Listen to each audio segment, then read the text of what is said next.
So I don't have a job anymore, and I don't have any money. I didn't get any severance when I got canned, but I stole a lot of shit from the office before I left.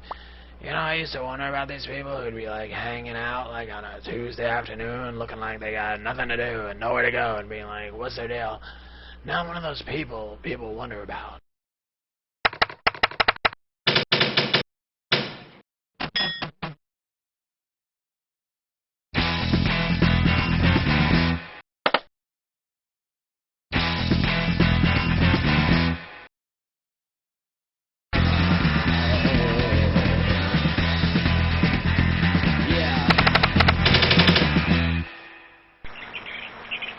So I woke up on the late side because I can't seem to sleep at night anymore for a variety of reasons.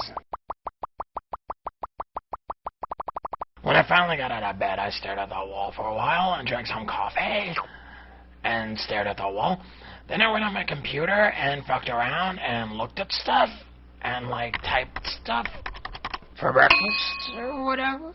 I ate some fudge stripe cookies and Pringles. Then I relaxed and watched some TV for a little while. Around noon, I decided to try and figure out what the hell I'm going to do about this whole no work, no money situation. I thought about trying to, like, figure out some kind of scam to make some quick money, but I couldn't really think of anything good. Then I thought about how I should really, like, do some volunteer work, you know, and, like, help out with the community. And the fact that I seriously considered volunteering made me feel better about not volunteering. After that, I spaced out for a bit and fantasized about what I'm going to do after I win the lottery. Then I decided I was going to write, like, a movie script.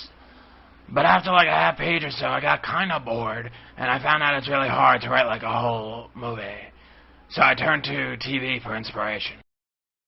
Then I had what you'd call, like, a panic attack. I freaked out about ending up living in a box on the street or moving back in with my parents into, like, my old room with, like, my sports banners and trophies and Def Leppard poster.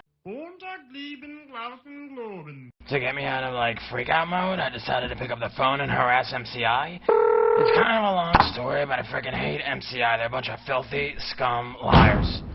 Then after the phone calls, I had to relax for a little while.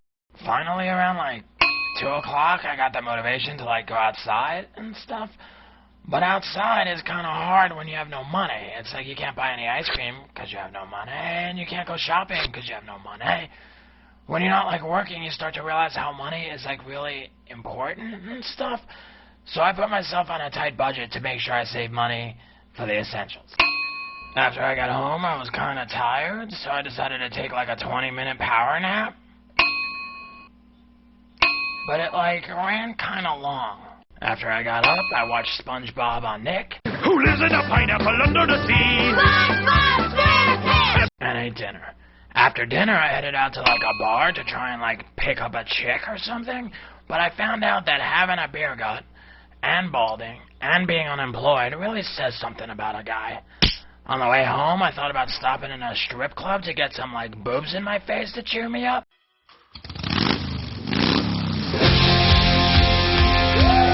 But then I remember that sort of thing takes money too, so that was out. Then I went home and watched some Tube and, like, worried about stuff, like about how 9 out of 10 people I know who lost their jobs haven't been able to find a new one.